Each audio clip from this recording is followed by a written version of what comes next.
The little library in the rubble.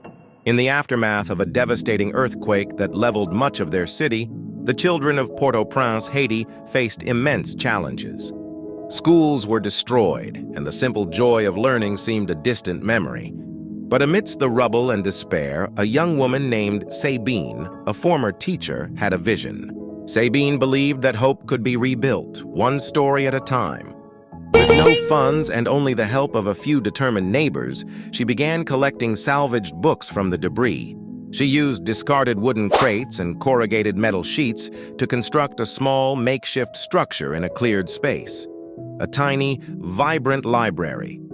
At first, only a handful of children, their faces smudged with dust, hesitantly approached.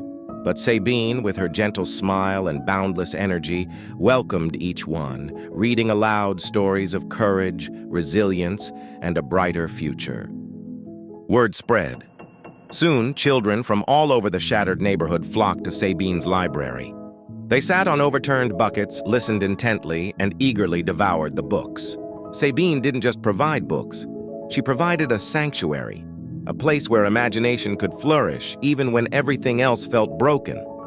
Her little library became a beacon of hope, a testament to the power of knowledge and the human spirit's ability to create beauty from ashes. The seed keepers of the Himalayas, Nepal.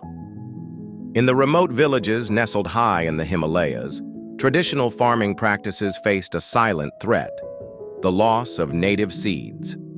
Modern hybrid seeds promised higher yields but often required expensive fertilizers and pesticides, pushing local farmers into debt and eroding centuries of agricultural heritage. Among these communities was a quiet elder, a woman named Pima, whose hands were as gnarled as the ancient trees and whose knowledge ran as deep as the mountain valleys.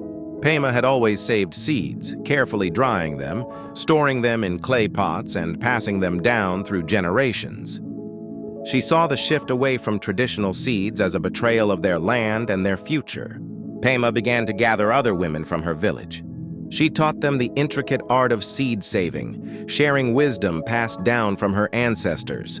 They formed a seed bank, a collective effort to preserve and share the diverse range of indigenous seeds, hardy grains, colorful vegetables, and resilient herbs that had sustained their communities for centuries.